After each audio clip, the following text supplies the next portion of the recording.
Good evening, everyone, and welcome to Wailukumoku. Tonight we're going to have a tremendously interesting and fun-filled night finding out about what are the myths and the facts about watering the South Maui Desert. And to start it off, I'm going to introduce you to our two hosts.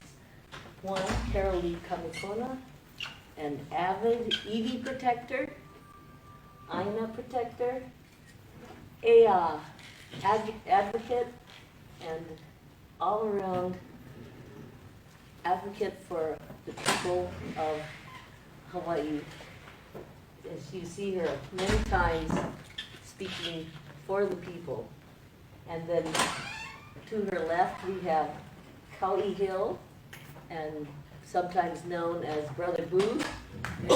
What many of you do not know is that Brother Boo is really a history buff, a Hawaiian history buff, and his knowledge and his dedication to telling the true history of Hawaii is so great. You've seen him with his malo on at the Thomas Square on our Restoration Day with the giant flag, and that's who Kauai Hill is today, coming forward to host this show. And I'm Clara Pana. I am the po'o of Malamaka Kanilua.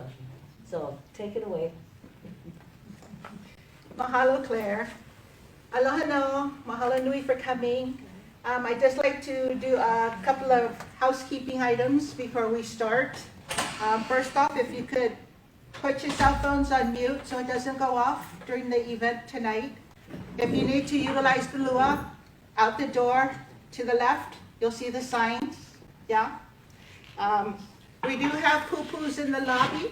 You are welcome to partake, but Halekula and the kumu do ask that you partake outside. There is no food and or drink allowed inside the room, yeah? So mahalo for that.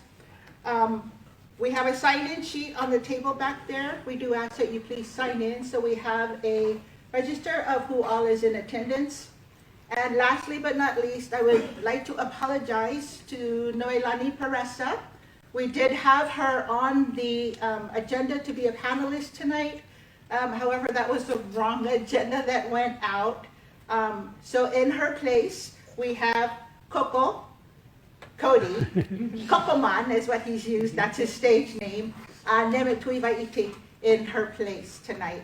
So again, mahalo for coming. Kauai?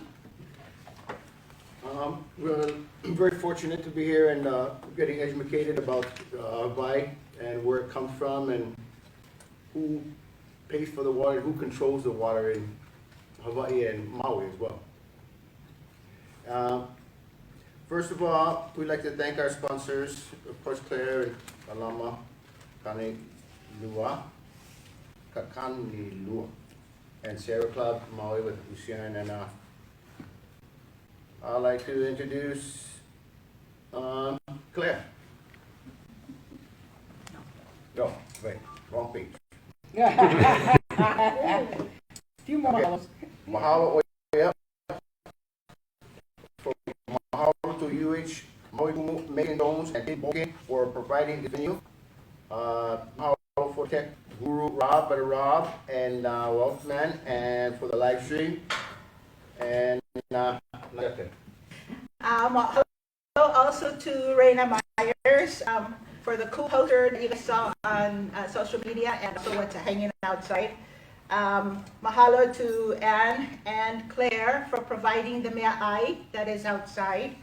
And then, of course, a special mahalo to each and every one of you for being here this evening with us. So mahalo. And with that, take it away, Kauai. okay, first of all, we'd like to introduce Claire Apana. Please share with us if you can. Okay. I just want to share a little bit about why we're having this little panel today. And that is because I went to the water department one day to find out how much water do resorts use in South Maui? Because as you know, that water comes from where I live in Wailuku, in Navaiha. And I was shocked to find out from the water engineer there that they have no way of controlling or telling hotels and resorts, businesses, how much water they can use. So I said, well, so they can just use as much as they want. And she said, well, we don't really have a way of keeping track. And I said, wow, you know, how many times have we who live in Kahului and Wailuku suffered because they say, you're brown out, you can't wash your car, you can't water your yard, and then you go down to South Maui, Wailea, Makena, and the waterfalls and all the wonderful water events are there, and you're going, that doesn't make any sense. And I wonder, where does the water come from? So I asked my friend Lucien Dene, where does the water come from going to South Maui that all the resorts are using, that they're going to use when they expand their hotels? Where does it come from? And she said, you know, it's an interesting story and very complicated. And that's part of what you're going to hear tonight. And the real question is, can we afford to keep watering the desert? Can Navaiha continue to give the water to the desert the way that we've been doing it without anybody saying, that's enough, you can't have any more, you have to cut back, you have to use it wisely. So I hope that you will stay with us tonight, because you're going to learn a lot about this water, and it's, believe me, it's a really interesting story. Thank you very much. All right, thank you, Claire.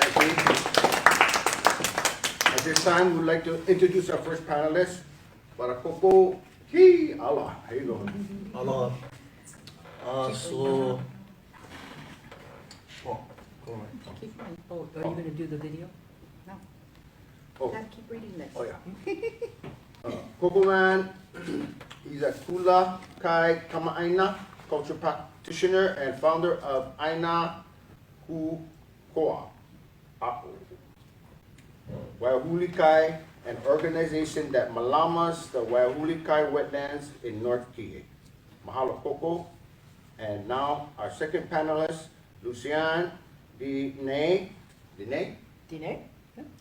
chairperson of Sierra Club Maui, 40-year resident, Only we're East Maui, and well-known water researcher and author. And And rounding off our panel tonight is Doug Ballard, a Kulakai resident with a master's degree in city and regional planning. Doug has 14 years working as the planning director of a fast-growing city in the Arizona desert. So mahalo panelists for being here with us tonight, providing your ike and your mana'o, your life's experiences with us for the next hour or so. So at this time, we'd like to start a video that we have, which is an overview from Lucien Dene of Kulakai's situation. So take it away, Rob.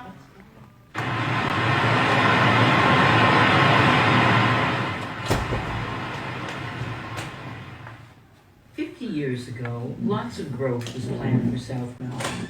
Maui's mayor proposed a water development partnership with two corporations, Seibu of Japan, aka McKenna Resort and Golf Course, and Wailea Development Corporation, a new partnership between Alexander and Baldwin and Northwestern Mutual Insurance.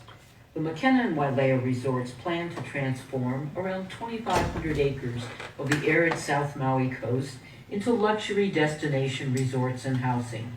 All they needed was water, since South Maui had no supply. The plan was to go to Wailuku, where the county already had a few wells in the Iao Aquifer, and pipe the water south. The price tag for a new 23-mile-long water pipeline was $11 million. The county put up $4 million, and the two resorts fronted the rest, but they were paid back for their investment over the next 15 years. The historic Central Maui Joint Venture Agreement began plans in 1974 and was finalized in 1979. Besides the new pipeline, it provided for 6 to 8 new wells in the Iao Aquifer, financed by Wailea and McKenna Resorts and other corporate partners. Once they were drilled, the new wells would be dedicated to Maui County Board of Water Supply, their output carried by the new pipeline to Wailea and McKenna Resorts, as well as thousands of new houses and condos proposed in South Maui. In 1973, the Maui Water Board commissioned engineer Norman Sato, a former head of the Maui County Water Department, to do a study of Iao Aquifer water capacity. This study optimistically assumed the Iao Aquifer had two separate sections, one to the south and one to the north in Wai'ehu, each having a capacity of around 20 million gallons a day.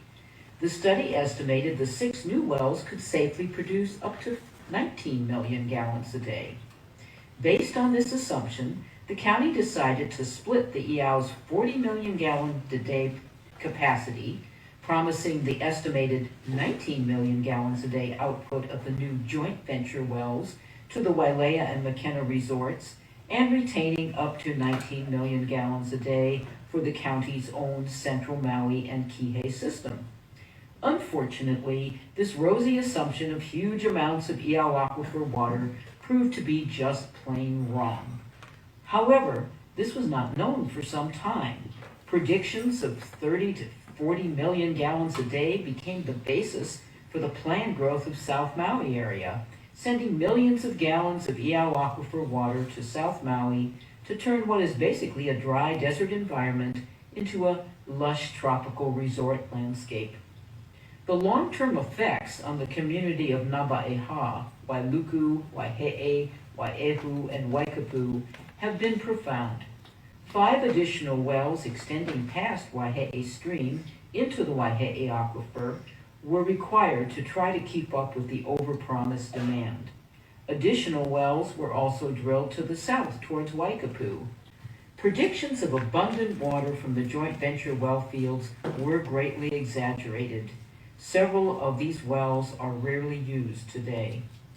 Many view Naba'eha's role as the main source for South Maui's water as a clear example of social injustice. They point out that folks in the working class Naba'eha neighborhoods use very little water in comparison to the water demand of the upscale resort hotels and condos on the drier south side. While Wailuku water customers faced water restrictions, large users in Wailea appear to have unrestricted water use.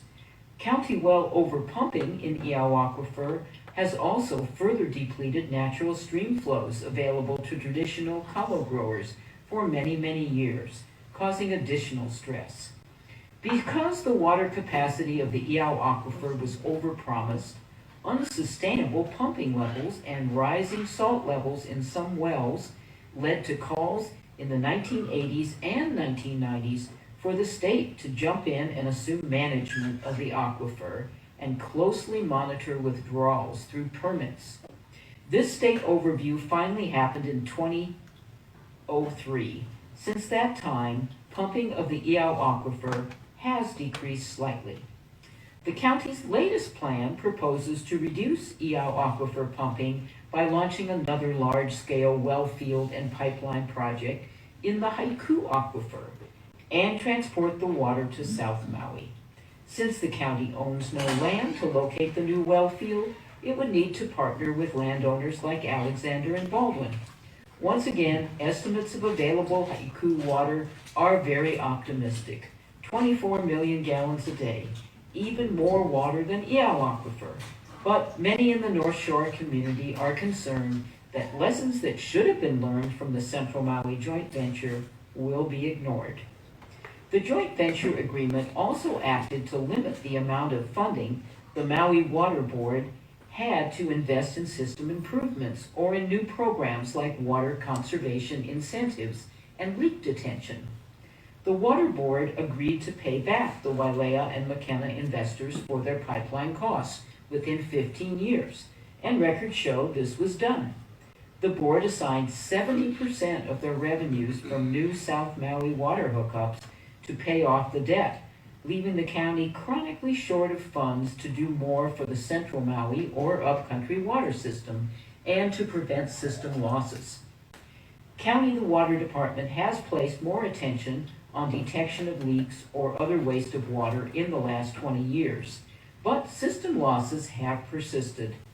A 2023 county report estimated that the Central Maui system loss in 2020 was about 3.6 million gallons a day, and another 1 million gallons a day for the county's upcountry system, a total of 4.6 million gallons a day of system loss.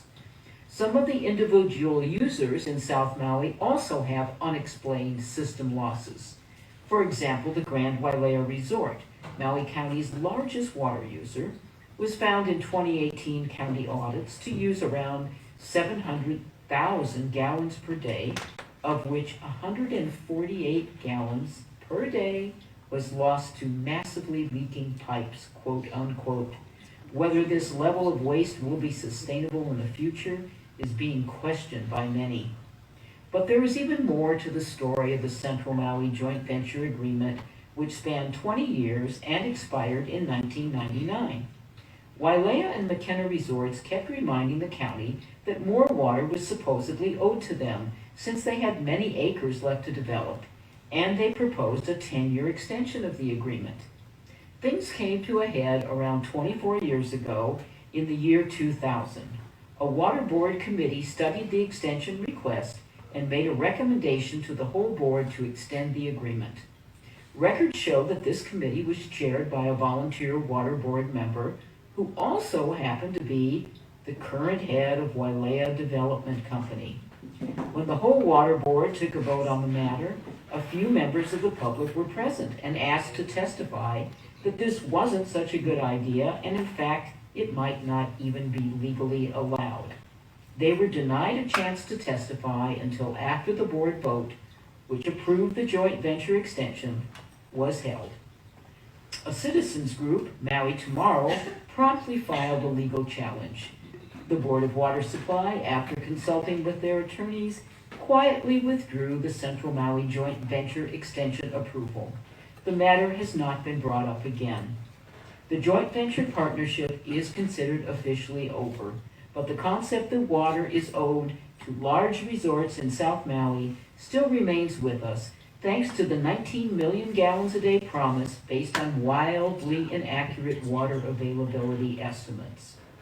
Looking back 50 years, it's clear that the original joint venture environmental documents overlooked two important facts. One, the aquifer just did not have the 30 to 40 million gallons a day of water that was unrealistically promised. And two, the project's 1974 environmental review never even considered the impacts to the watershed ecosystems or the cultural users that could result from withdrawing large amounts of groundwater from an area that already had streams severely depleted by sugar plantation demands. How much water can really just be taken and taken?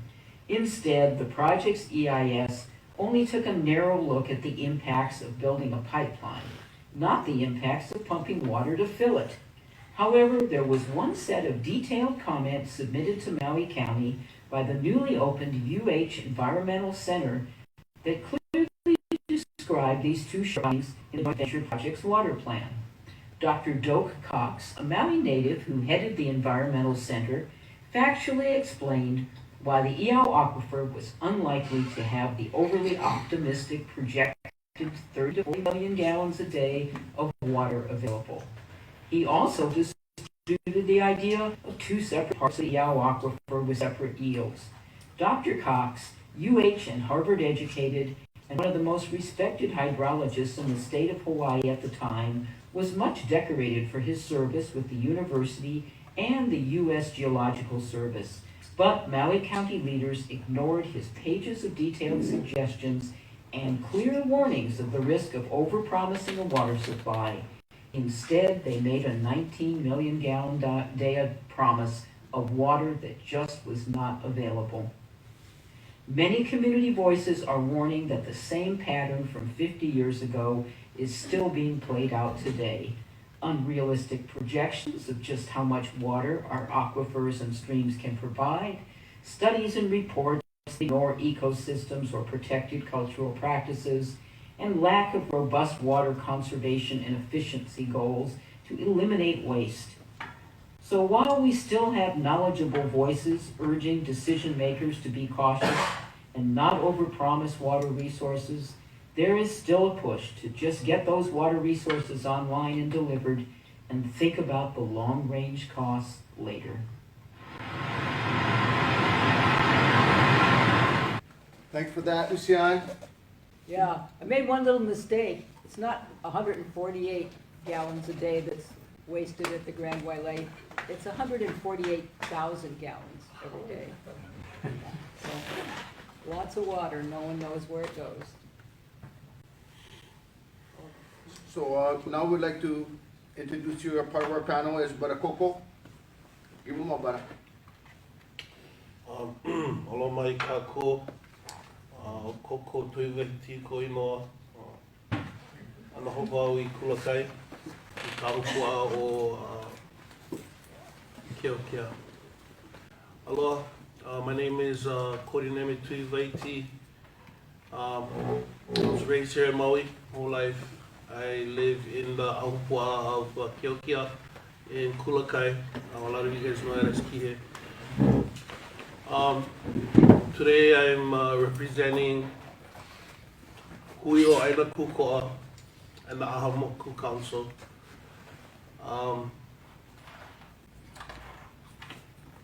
Although we are talking about traditional customary practices, I do want to say up front that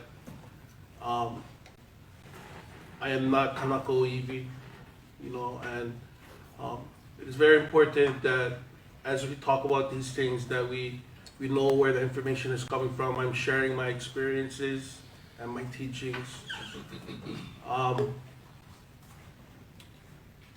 In Kulakai basically is where we do our malama. We malama about 4 to 6 acres of shoreline over there, pretty much the last piece of wetland in Kulakai. It's got some marsh, some wetlands, some shoreline, and basically we're just trying to, 3 major things that we do over there is we restore, we educate, and we try to bring our communities together. So, mahalo for having me today. Mahalo for that, Coco. So, my first question to you is, do you believe that our laws do a good enough job in protecting traditional and customary practices, resources like groundwater, stream waters, that Kanaka depend upon for their cultural uses? So this is a very important question, I think, and in that question, I think the one thing to really think about as you're thinking about the laws is really how do they pertain to Kanaka and how do they pertain to traditional and customary practices. I feel there is a good and bad in this process. The good gives Kanaka a seat at the table, and being that at that seat they have the opportunities to create a template, to educate, to advocate for their culture, for their views, for their ways. The bad part of it is that there are so many other things happening around. For instance, in the work that we're trying to do, we're trying to create a template for restoration based upon Ike Hawaii, Ike Kupuna. And that template, when you're thinking about Hawaiian traditional values, you're really talking about being one with the Aina, you know, and putting the Aina before yourself. Um, when you're doing that process, it takes time. Kilo Aina takes time, and what you're really doing is you're trying to understand that space. Yeah, you're trying to understand every aspect of that space, and Kilo Aina is really understanding how everything connects to each other, so that you know how things work. When you're doing that, there's all these moving parts happening all around you. I notice all these different entities, different organizations, everybody coming in to get a piece of the pie.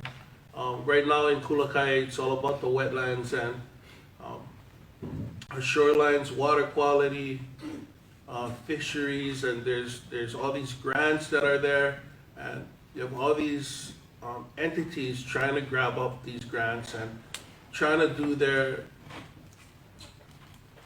environmentalist groups and things like that. So you have all these parts moving at 100 miles an hour, while traditional groups are trying to really take their time and create a template that works for them. A template that is truly traditional, and that is truly about understanding a space. It's hard when you come in from different angles, from different places, and you try to and you come with your generalized knowledges and surveys, and you don't understand that space as much as we try to. And you gotta understand too, in Kulakai, a lot of our kupuna aren't there anymore. A lot of our local families aren't there anymore. A lot of our fishermen aren't there anymore. So generational knowledge has to begin again with us. And if we're gonna do that, we need to take the time to understand these spaces again. A lot of the place names, a lot of the legends, the mo'olelo, they're based upon these areas and how these areas work. And it's really about uncovering what that really means. And a lot of times, and we're still figuring it out, and a lot of times, it's when you really get into the work, when you start to, when your hands are in the dirt, when you're in the water, when you're a part of those traditional practices, that you start to understand where those mo'olelo come from. So that's the good and bad. Mahalo for that. I don't know if you guys know, but Coco sat on the South Maui Community Plan Commission, which just recently submitted its draft to the Maui Planning Department. So as a member on that commission, with the future growth that is being planned in Kulakai and the usage of more water, definitely in that growth, can you see any way or any solutions to bring back the traditional management of our resources? So that is definitely some hard truth. I always try to look at our history, look at our present, and then try to see how we move forward. Historically, Kulakai was, the way our auntie guys would talk about it was country. When I remember my friend would tell me that his grandma he asked his grandma, oh, if you could describe how it was in those times with one word, what word would you use? And she's like, oh, we was dirty. We was always dirty over there. And that's because it was kind of desolate over there. If you think about Kulakai was a sand-swept area, and the sand is constantly moving, constantly creating dunes. You had these waterways coming down from Kula, and you're thinking, and you got to think about that too, is these waterways that came from Kula came a long way. Yeah, Kula is the biggest moku in Maui. And so they came a long way. They come a long way and they carry a lot with them as they come down. Um, in Kulakai itself, you have these mulivai, you have these springs, you have all this underground water that is moving as well. You look today and you see how we're dealing with things today.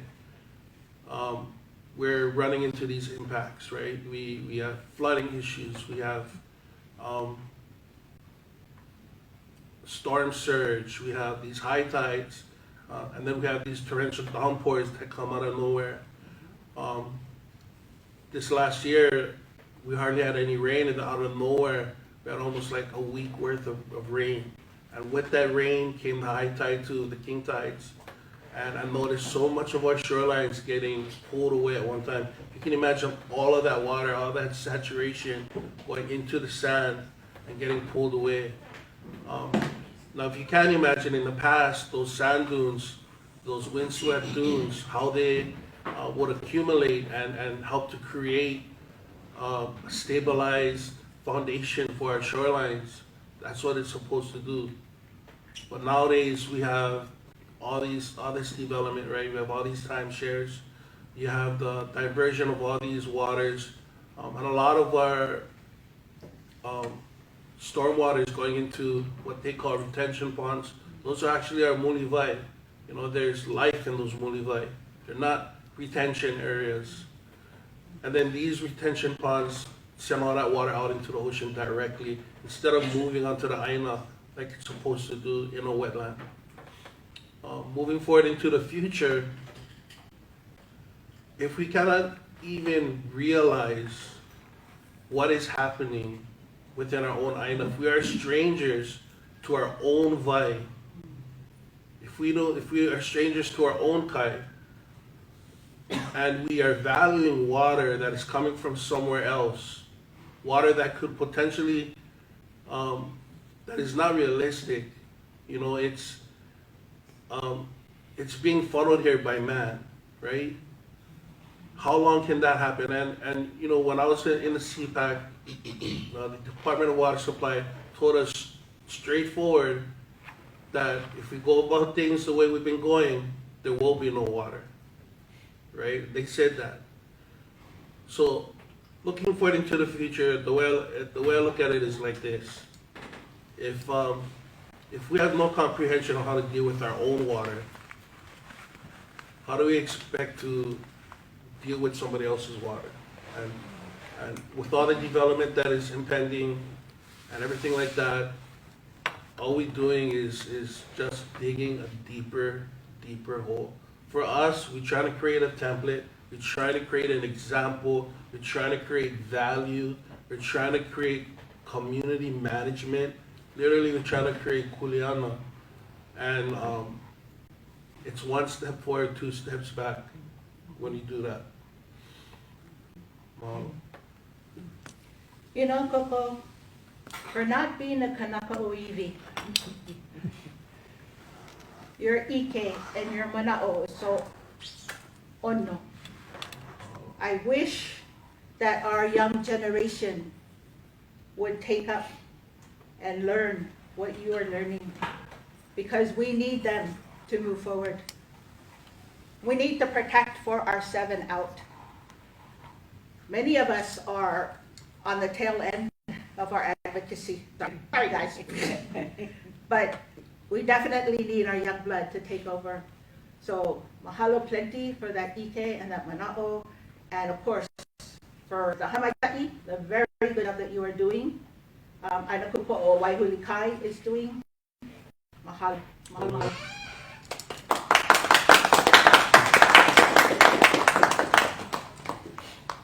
So moving on now to our second panelist, Lucien.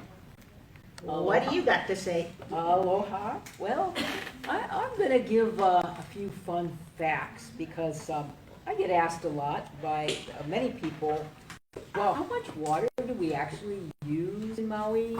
Where does it come from? Is it all, is it all coming from one place, or does it come from various places? And is it all well water? there's stream water. So I thought, just give a few facts. Well, first of all, the Iao and Waihe'e aquifer that are in Nava'eha, they are like the premium place to get water on our island. And the reason for that is not just that they're kind of near to the center of things, but they have a real geological heads-up advantage that there's a capstone in place along the coast. So when the mountains originate the water, the rains, the clouds hit the flanks of Mauna Kahalabai, the waters then seep in, and those underground waters rush towards the ocean, but they don't all discharge to the ocean. Many of them hit this harder limestone kind of cap, and they build up tremendous levels. And that's why we've had wells in this area starting 50 years ago, the Mokoha wells, that the levels of water were like 24 feet above, the mixing zone of sea level. We don't have any other wells in Maui that we know that have shown this high a storage capacity of water. So Iao and Waihe'e, to some extent, have the storage potential that most of our other aquifers are not known to have. So over the years, because of this Central Maui joint venture, the county has 16 wells and 2 tunnel sources that draw water from Iao and Waihe'e aquifers. There's also a little treatment plant, very small, not like the ones up country, where they, treat large amounts of water from the streams from East Maui. This is a little 3 million gallon a day treatment plant, and it's not usually used at that capacity, usually a couple million gallons a day, or 2 million, 2.5 million. And that water is treated, and then it's combined with the well water and sent out to different parts of Central and South Maui. So those are the 2 sources, the groundwaters and a little bit of stream water. Now, how much do these wells produce? Well, because the Iao was designated as a water management area in 2003, the permit says you can't pump from the Iao aquifer more than 18.75 million gallons a day. Now, before the designation took place, man, those numbers, they were up and down. So the water management ruling has helped kind of stabilize the demand on the aquifer.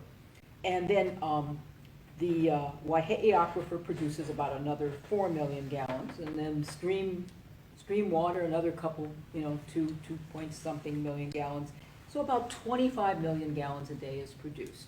About 12 million of that goes to South Maui.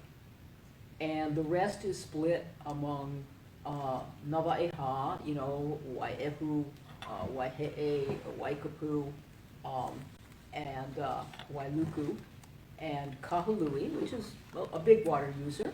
And then even Paia and Sprecklesville get water from the Iao aquifer. Not everybody realizes that.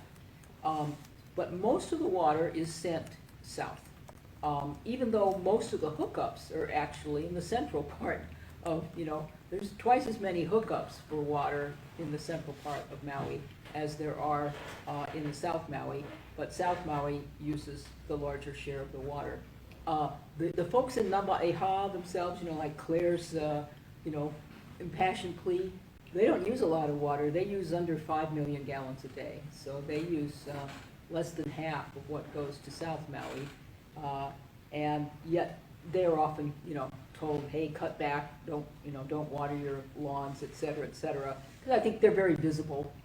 They're just like neighborhoods, and you can see if someone's lawn is doing it or not. So that's just a little overview of how the water system is set up. And I just have to say that there's not a firm statistic on how much water in either South Maui or Central Maui is actually just used for pure potable purposes. What we do know, South Maui, if 12 million gallons are delivered, about 5 million gallons go to the sewage treatment plant. So they're run through some sort of house system and used by humans in some way. The rest, maybe for irrigation, it may be some of those system losses that we heard about that are in that central Maui system. So there's like 5 or 6 million gallons of water a day that, maybe 7 million gallons of water a day that maybe is not used for potable purposes. So that's where, you know, conservation strategies, places like Honolulu, and I think some of the places Doug's gonna tell us about, they really look at that low-hanging fruit and say, how can we make sure that we have plenty of water for humans, but we're not dumping good, high-quality water and just using it to, you know, irrigate tropical forests. So with that, answer a few questions. Thanks, Lucienne. Kalama, could I ask Lucienne a question? We were gonna have questions. We are gonna have kind of at the Q&A end. after. If Are you if okay you if we could just run remember, through? Robert. Excuse me? Yeah, could you hold on just to the end, because we have one We more will have speaker. Q&A after, if you're okay to hold on, so that we Yeah. can just go through the program itself and then everybody can hear. Kalama. Yeah? Yeah. Haole pilikia. Mahalo. So, Lucienne, as the title of this evening's event, Myth and Facts about watering the South Maui Desert, Mhm. are there any myths about Kulakai that you can maybe put an end to? Well, there are water myths about Kulakai. One of the myths is, you know, we're not short of water. There's plenty of water in East Maui. We just need longer pipes. You heard that said at the Water Commission. You hear that said at county council meetings. You've heard that said at you know, Board of Water Supply meetings for years. And I guess to some extent, there's some truth to that. There is water east of Paia Town, but no one really knows how much. It's estimated that about 300 million gallons of water a day are available from Haiku all the way out past Hana side. But all I know is the wells in Hana, if you pump them too much, they get salty. So do we know about what's really in that aquifer? The area between Hana and Haiku, Keanai and Wailua Nui area, Nahiku, they have a very different kind of aquifer. They have an aquifer where the water goes all the way to the top. And instead of being confined in a lower elevation where you have to put like a well down and then you hit that water eventually after you drill through all the rocks, that water is just, it's called saturated. And that's why those streams pour all that water out. But the streams are pouring out the water that would be the groundwater. So would it be worth it to go out to Waikamoe or go out to Keanai and have a long pipeline and just say, well, we're gonna have water for life now? We really don't know, but it seems unlikely. Haiku Aquifer is everyone's first choice to go to because it's the nearest one, but very, very little is known about it. And most of the wells that, there are a lot of wells there, a lot of private wells and springs, and most of the wells there don't have very high level of storing the water. The USGS has said that that area has a nice flow of water towards the ocean, but it's thin. It's a thin, what's characterized as a thin lens. So it's not those 24 feet levels, which are now 12 feet levels after 50 years of pumping, but they still are 12-foot levels. Haiku doesn't have any wells that have 12-foot levels. They're 4-foot levels, 5-foot levels, 7-foot levels. So is that the magic key? If we don't know for sure, it still is a myth. You know, it's something that is held out as, here's the solution. The other myth is we can just go and desal a bunch of water, and we'll have plenty of water then. Now, desal is used all over the world, you know. Florida desals water, they desal water in Israel and, you know, Kuwait and other, you know, dry places. But we have no idea what having a lot of brine to dispose of from the desal process will do to the ecosystem of our oceans. Because where are you going to put that brine afterwards? You have to figure out some place to put it. maybe small-scale desal, which is actually being done already in South Maui. The folks that live around the golf course by the tech park have what's called an RO treatment process. But that's, 100 homes. So is desal the silver bullet? Possibly, but possibly it's just a myth if you look deeply into all the facts. So there's the other myth is that, all the water that is coming into South Maui is impacting water over on the, upcountry side or East Maui side. Like, how come our farmers can't water and they're watering the resorts in South Maui? Well, those systems are not connected in any way. So there is no water from East Maui that goes to South Maui. Used to be the only water source was from Ulapalakua. And it was stream water from East Maui, and a pipe brought it down to Kihei from Ulapalakua, and that was the only source of water, especially for McKenna area. But, that was in the 1940s and 1950s, so hasn't been that way for a long, long time. So those are some of the myths, and of course, to get the facts, you really need to do independent studies that don't have a bias, that you're not trying to prove something with your study. You're just sincerely interested in finding out how these water ecosystems work. Thank you for that. I'm glad you brought up the desalinization because it's a question that I hear in the community, especially from residents of South Maui, because all they have to do is just look outside and they see the big blue ocean. So why can't they just desal that water and, pump it in? That's one of the questions, so I'm glad you brought that up. And you also mentioned the wells in Haiku. Are those wells connected to the Maui Central system? There are no county wells right now in Haiku. Okay. Well, no, I So- take that back. There are 2 county wells in Haiku that serve the community of Haiku. The But community of Haiku itself? Itself, yes.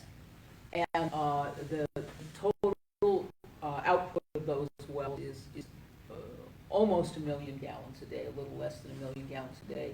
One of the wells is never pumped at full capacity because there's no storage tank for it. I mean, it's kind of funny. Our system needs so much investment. It really does, That's interesting that you say that because as someone who follows some of the Maui County Council meetings, they did mention possibly utilizing the Haiku wells. No, To transmit or creating create? wells. Creating 8 to 10 wells, very expensive, because you never know if the well's gonna hit water or not. Also, Haiku was a pineapple growing area, so many of the private wells there are polluted with BBCP, EDP, TCP, these forever chemicals. The county has an agreement up till 2033 that would allow it to have Shell Chemical pay back treatment costs, filtration costs if the well was polluted. But, it's kind of like, it's a large area with no sewer system, so you have many cesspools also contributing to the groundwater. The thought is that there's going to be some aquifer so deep that none of these things matters, and that the wells could just go there and they could pump 1 million gallons a day each. It just seems unlikely, and it would cost a lot of money, and then you have to build another pipeline to connect it to Central Maui. So none of that exists. This was a $50 million plan back in 2000, 20 years ago, so could be double that now. Well, thank you. Thank you for clearing that up because that was one of the issues I had heard be spoken at and be brought forward by the Maui County Council. So thank you for that. Okay. So moving on, we have Mr. Ballard. Doug, what do you have to say for yourself? Well, I worked for 14 years in a city of, population today is about 280,000. It's the 4th largest city in Arizona, Chandler, Arizona, and it's in the Sonoran Desert. And water there is obviously very, very precious, and it's a very, very big issue. The city system is about 60 million gallon a day system. And the state of Arizona has what's called a 100-year assured water supply requirement, where you cannot have development at all unless you can show that you have a 100-year supply. And that has to be an uninterrupted supply, or a supply, or you could also have storage capacity that can feed into that calculus. And so that's a big requirement. The city was one of the when I was there, it was the fastest growing city in the country. Different than Maui, obviously. The city was all agricultural, and all those agricultural lands were being converted to homes and shopping centers and industry and things like that. But because because of that 100-year assured water supply requirement, we had to have we developed a very aggressive conservation program and water reuse program, where the city utilizes all of its wastewater is reused. Reused in a number of different ways. In the older part of the city, which is a smaller geographic part of the city, that doesn't really apply. But the bulk of the city to the south, where all that ag land was being converted, we have established an aggressive water reuse program where if you wanted to have a golf course, you had to use reclaimed water. If you wanted water features or lakes or all those kind of features, you had to use reclaimed water. Industries had to use reclaimed water. We also developed tiered water rates, where the more water you use, the higher the rate is, to encourage conservation. So the city is conserved has reduced household consumption by 20% over the last 25 years through a lot of these programs we established. And you have to have money and ways to pay for that infrastructure, right?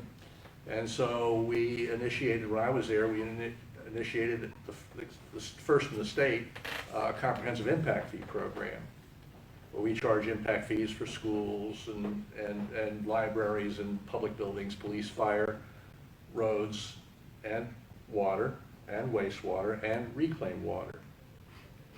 So as a result of that, the city has about almost 100 miles of reclaimed water line that goes out to provide water for these different projects that come online. And so if someone wants to develop in South Chandler, they would have to extend those lines. And the city would require, those lines that you couldn't develop unless those lines were extended, unless you took that reclaimed water.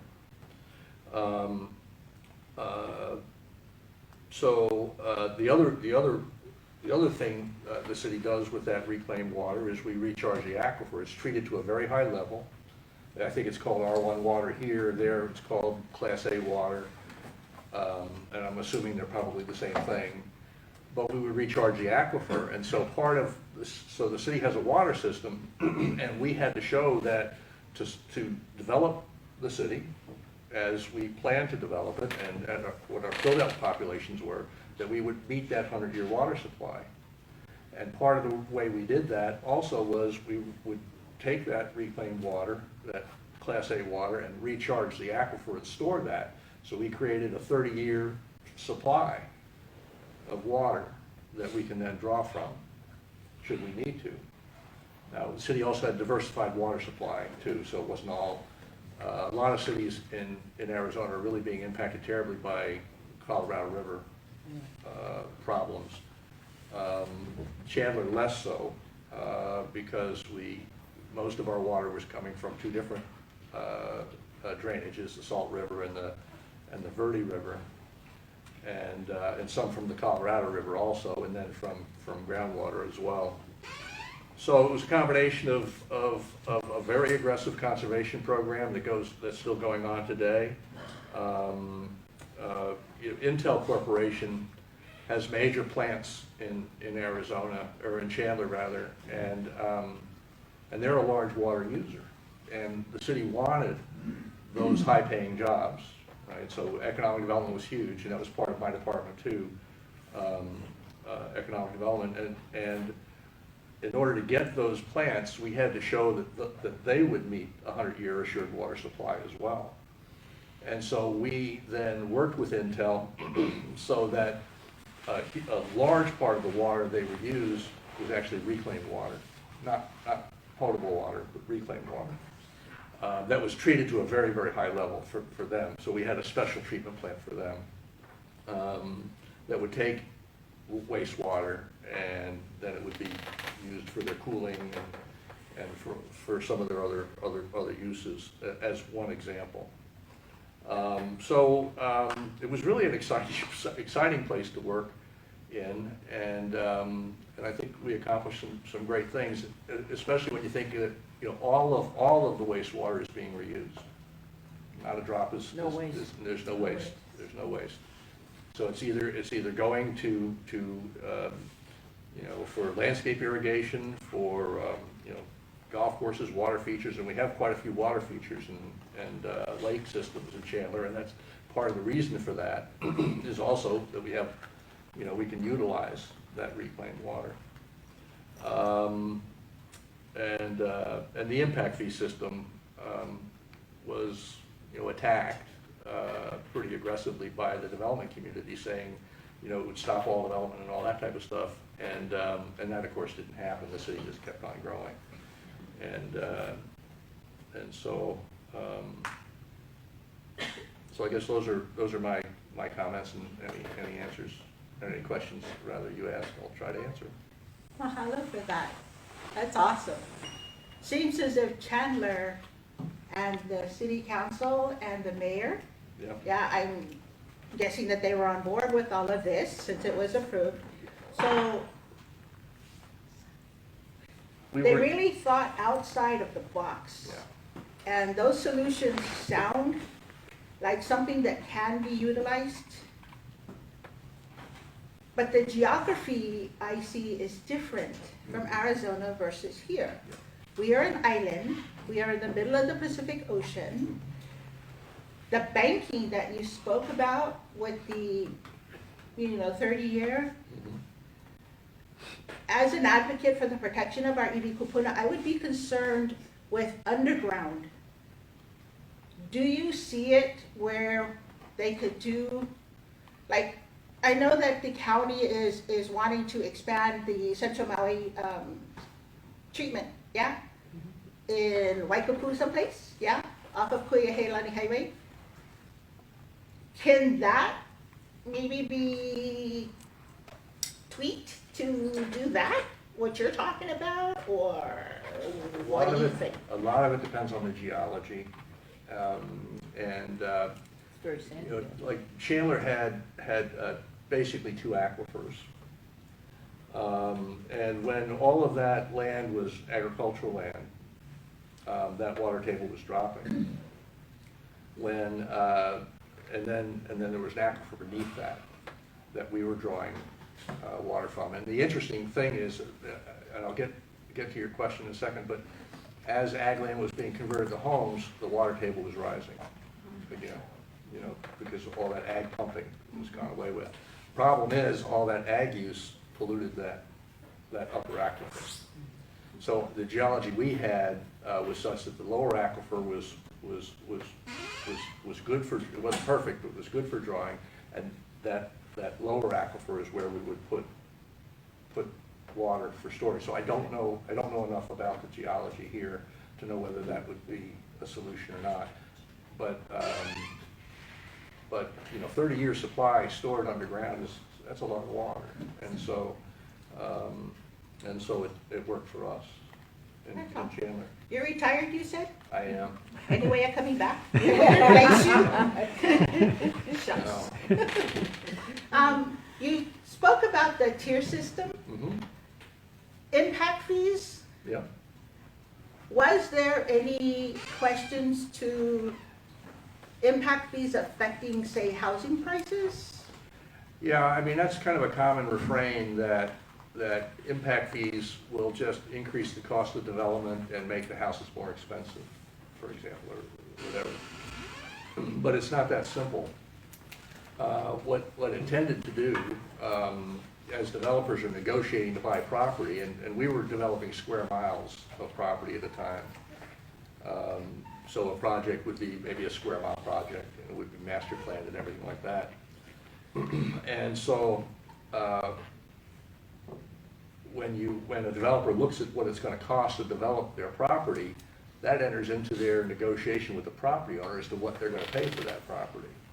So could it have some effect on prices, rising prices? It could, but it also has effect, I think, on how much a property owner can expect to get from their property when you put all those costs on the table. When a developer starts negotiating, I want to buy this square mile of property from you, Mr. Farmer, and these are my development costs, and this is the most I can pay, and and whatnot. So it's not as simple as it just raises the cost of housing. It pushes it in several different directions. Yeah. Well, thank you for explaining that part of it, because I know some people are kind of question, the correlation between raising housing prices and just adding impact fees. Whether the impact fees could be for, utilizing infrastructure, or for charging Turai for responding to emergencies, all that kinds of stuff. There's a lot of myths out there about impact fees. So mahalo for that. Could I add a little bit of thing about impact fees are designed for growth to pay for itself. If you don't have impact fees, then we are all subsidizing development. There's just no two. It's just the way it is. And so impact fees, growth pays for itself. And that's the whole underpinning philosophy of why you would have impact fees. So you're not putting all those costs then on people who are already here. Yeah. Thank you for that. Thank you. So, ladies and gentlemen, we did finish our portion of the program and bringing to you information that we could from our three panelists here. So we do have a little bit of time for Q&A. So at this time, I would like to call upon the gentleman back here who did want to ask a question. If you could please stand, state your name and your question. Was it Lucia? Hey, nice to see you, Robert. Nice to see you too. I promise to be a good boy. Oh, always. The Wailuku Aquifer. What is the sustainable yield as far as drawing water out before the saltwater lens and the freshwater lens mix?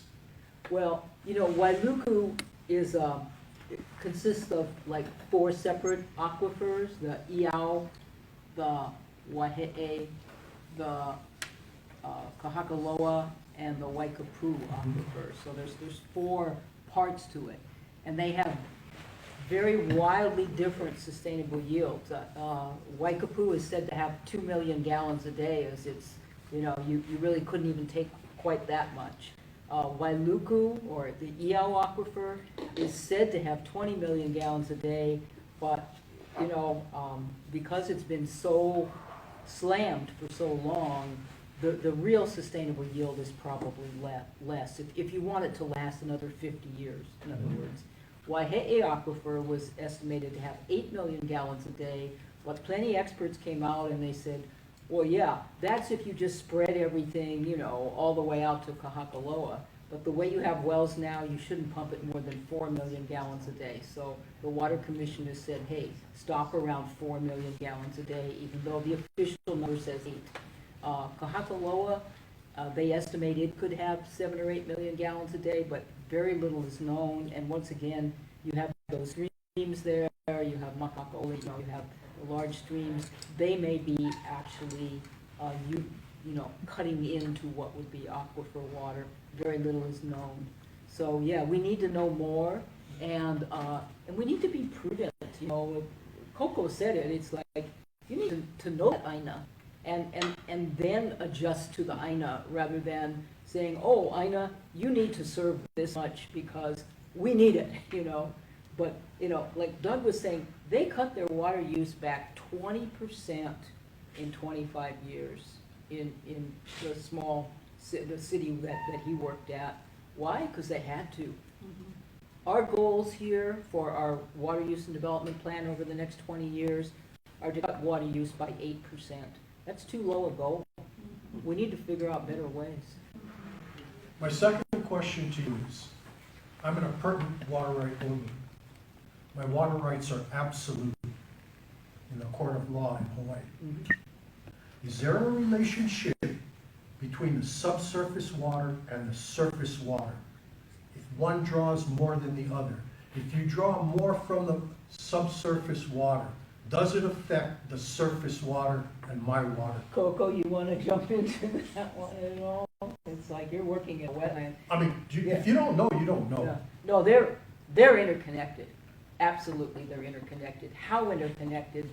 You know, people with traditional knowledge and who've lived in, you know, the Wailuku for a long time, they go, man, before the wells, you know, certain springs ran. That they saw that the things that fed the streams came more strong before there was as much pumping.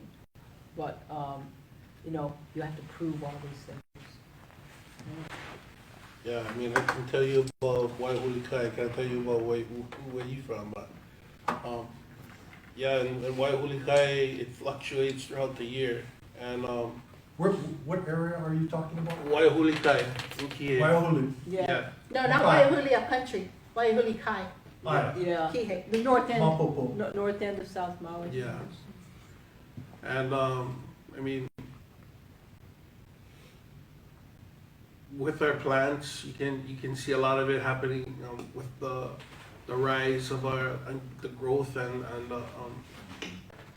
of our plants, our wetland plants. You can tell what plants survive, what plants don't survive, with the rise of the groundwater and how that groundwater drops, how the salt water comes up, how the salt water drops.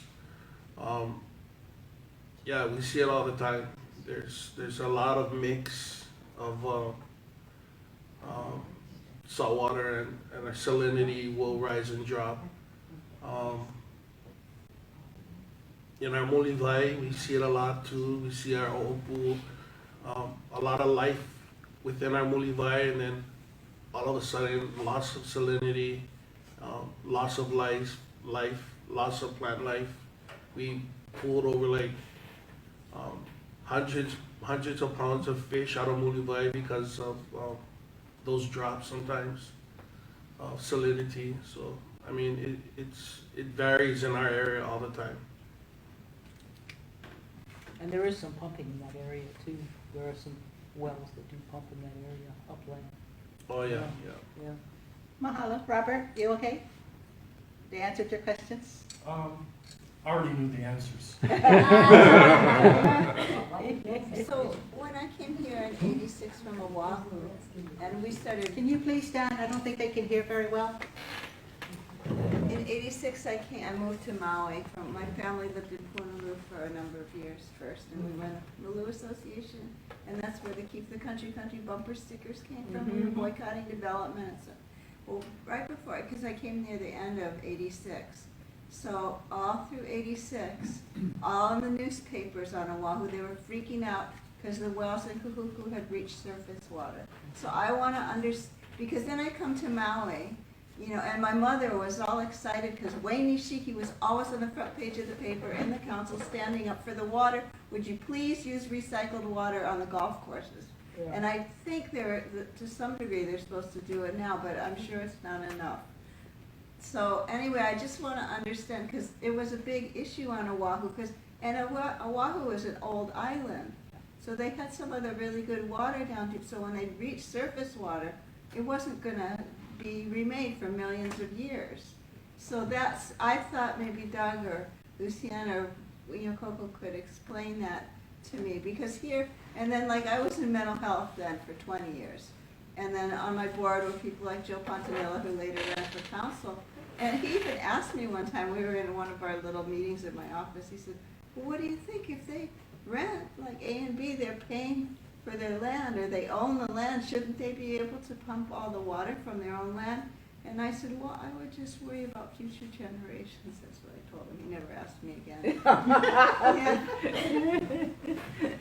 Well, let's see, so your basic question is kind of compare the water situation in Oahu and here. Which is an older island Yeah. that has more population. Well, it's an older island geologically, and it has one of those really, useful capstones all along the Ewa Plain.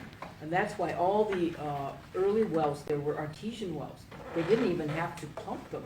The water just spurted out. Yeah, we had In one. fact, they couldn't turn it off. Yeah. And so much water just got released from, digging those first holes in the 1880s and 1890s that basically they had to start going further and drilling wells, further along the coast and then even, the other side, the Punaluu side. But in general, Oahu has kind of come around now, and they are very, very dedicated to conservation. They pay people, to not grow lawns. They do this on the mainland too. You can get money for not growing a lawn on the mainland. You can get money if you show that you've done a nice rock landscape with a couple of cactus. They give incentives for people not to use water. We might get to that in another 20 years, but they've been doing it in California for a long time. Honolulu's been giving incentives. They've been giving away low-flow toilets and things like that for many, many years. We're just starting to do that. But I came across a figure that Oahu, the amount of water that was used in Oahu in 1987, that by 2000, the population had grown by 200,000 people, and they still use the same amount of water as they did in 1987. So they found a way to make that water kind of go further. The head of the Board of Water Supply, Ernie Lau, is a passionate water protector and, water, very interested in conservation and all of those, surrounding type of value systems where water is more than just a commodity. And we need to kind of move that way here. We act like we have all the water in the world. In fact, it was said when Linda Lingle was mayor, she would not let anyone publish any article that said we had any water problems here. She didn't want that being our image. She wanted to control our image. And meanwhile, the state was trying to, step in and say, you have to manage the aquifer. It's getting overpumped. So that was happening at the same time in the 1990s. Mahalo, Lucia. Are there any other questions, Claire? You can ask. No. No, I'm teasing. Go ahead. I've never heard Doug speak before. I'm very curious, at the point that you had these pretty drastic interventions in the water system, were you at system failure already? And did you have a way of measuring that you were in failure? Because what I think I'm seeing in my very small interaction with water and our water department is that there's no standard. We're not gonna know that we're in deep trouble because nobody is really, has made it so that we know and we're measuring and that we are in trouble. And there's no measure of when do we start to take these measures that will start to turn us back to making more water, such as, when you have a new hotel, could they put in a toilet to tap system? Would that be something that they have to do? Or, the 6,000 new units that are already able to be built in South Maui, I don't know where they're gonna get the water from. And I wonder, how will we know if we're failing? Where you came from, did you have a way of knowing that?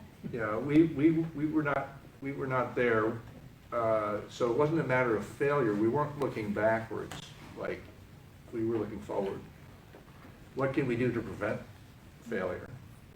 And Arizona had some really good public officials many years back that came up with that 100-year guaranteed water supply that you had to come up with. That forced communities like Chandler to think about their future, and if they wanted to develop and they wanted to have a vibrant city, they had to plan, for it, and they had to think in future tense. They had to think, what do we want to be when we grow up, and how are we going to be able to supply what we need to get there. So it was a very active process. And we had you had asked Carol Lee this question. We had a fantastic mayor and council, just a fantastic mayor and council. And we had all kinds of pressure from development interests to not do the things that we were doing or wanting to do. But they had the fortitude to say, no, we're going to be doing these things. And if Chandler hadn't done those things, then we would have found ourselves in the position that you're talking about. But we never did. Did I answer? Yep. Yep. Mahalo. Are there any other questions here in There's the a audience bill, from I anybody? wanted, Wayne Tanaka, I get his emails, we have a communication all the time. In fact, I credit myself partly with you guys here because in December I wrote him, please help us with the water, they're doing this, they're taking all the water, it's going to keep it. But, so, and I can't remember the number, but I called Troy's office about it yesterday. It was to exempt of certain affordable housing projects from the EIS process. Yeah. And that freaked me out. And so I called, the only person I really know now he was vice chair of that board, environmental, it's got a real long name. So I called and I said, please, my friends in Wailuku are really concerned that Wailuku is just becoming a city now.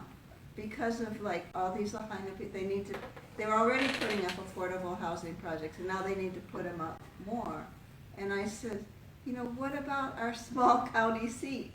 What about the culture of Wailuku, And so I said, please, can you hold this bill? So that was in his Senate committee. Yeah, I think it was heard, I think it's Yesterday, good. Thursday. yeah, no, today's. Today, oh my I think gosh, was it heard feels today. like 2 days. I I sent it work to somebody early. yesterday too. Sorry. But, It was today. the whole idea of doing something that is, for the benefit of the community, but saying, oh, we don't have time to review it. Yeah. It's kind of how we ended up in the mess in Iawakupur. It's kind of how you make very poor decisions that way. I mean, the better thing is to have an efficient review system that gets you the facts you need, but doesn't take forever and ever, I mean, somehow that discussion isn't on the table. I just said this is a good system, this is good laws that we have, this is a good system, don't circumvent it, we need to hang on to this. Yeah. Thank you. So, go ahead. Oh, this is to Doug. So you said you had a fantastic mayor and a fantastic. Shay. Sorry. Stand up. Calamine. No, can he? You said you had a fantastic council and fantastic mayor. How did you get them? that relies on voters and population. What's the secret? Education. I don't know. We just, they just wanted the best city they could possibly get. And they weren't going to let any outside development interest tell them otherwise. And it wasn't just one mayor. It was a series of mayors and a series of council members. And our planning, we had a really good planning program. A lot of people involved. And most of the mayors and most of the council members came from our planning commission. They would serve on the planning commission, and then they would move on to higher office, so to speak. So they had that kind of forward-thinking background of, we can create our future, We don't have to just be at the whim of whatever somebody else wants to do. But I don't know. We're just really lucky. She's putting you on the spot. We were just really lucky. But I think the fact that most of those elected officials had planning commission experience, you know, about thinking about future things, you know, where we were bringing all the issues that we knew we were going to be facing to that body, and they would deliberate and everything like that. And then all of a sudden they became elected officials rather than appointed officials, and that, I think, had some effect. Okay. I don't see any more, so Claire? in the essence In of the back? time, I do have a couple of questions that came from online, so I would like to address those questions. I'd like to, you know, be mindful of our time here also. So the first question comes from Bianca and John, and it is for you, Coco. And they ask, how do you reconcile traditional mo'olelo with new climate conditions? Do you see lots of changes in Bulacan since traditional times? Definitely. I always say prior to the 1800s, the resources were pristine, abundant, and they need to be that way. They were dependent upon, and they were reliant upon. And looking today, we just don't see that. You know, our mulivai had been trashed. Our oceans have been not taken care of, and you know, even talking to a lot of the kids when I was growing up, families knew that Kihei Kulakai was a fishing town, a town that was very much connected to the ocean. And you know, a lot of these kids, they don't know how to have that relationship with the ocean anymore. There's no one to really teach them, which is sad. And those are the some of the ways that we gain value to our resources. And I think that's the important thing is understanding value. Once you have a concept of value, you can begin to malama, take care, manage, and hold it up, you know. So yeah, I hope that answers that question. I hope so, Bianca. Okay. The second question comes from Paul John Castillo.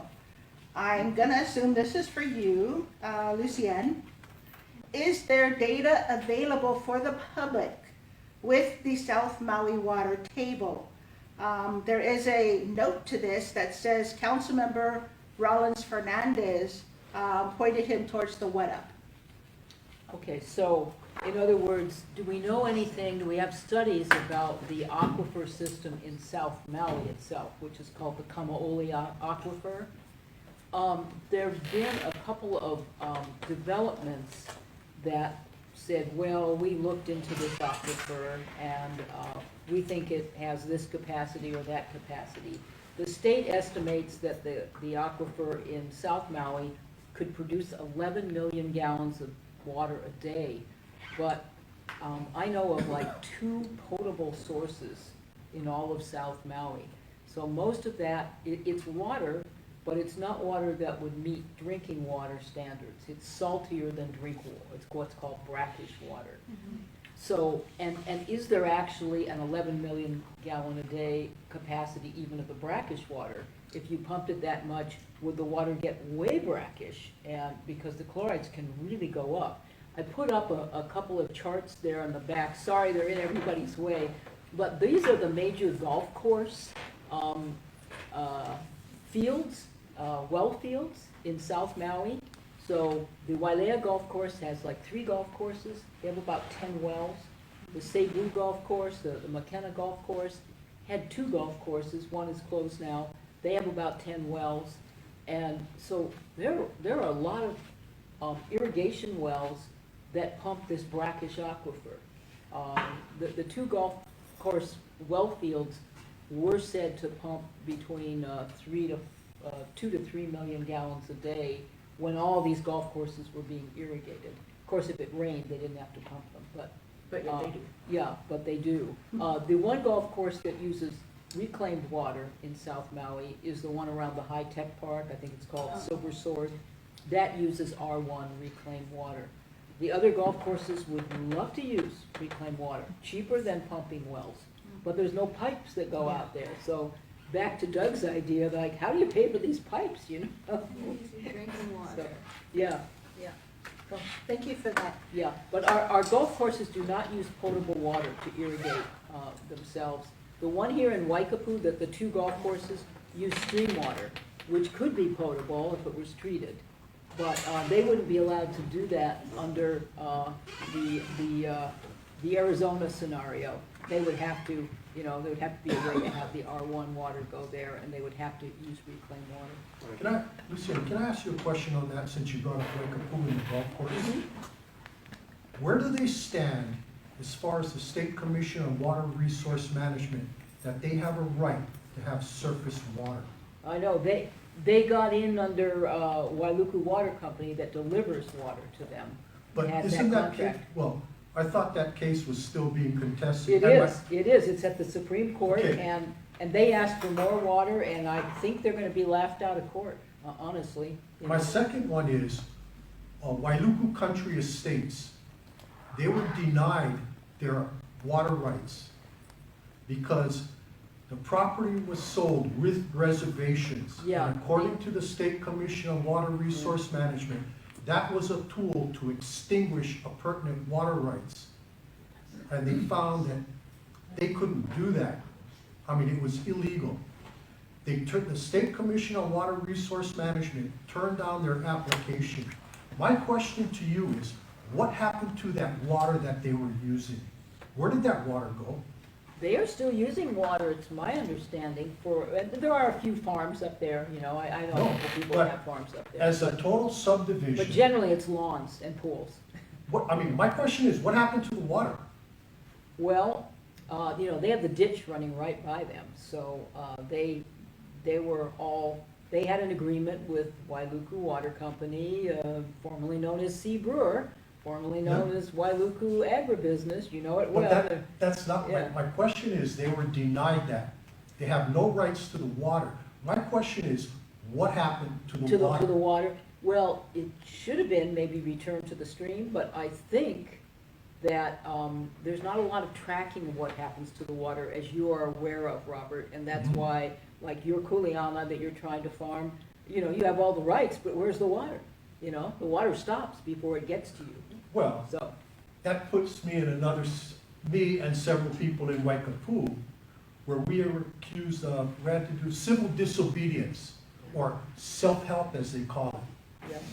yeah.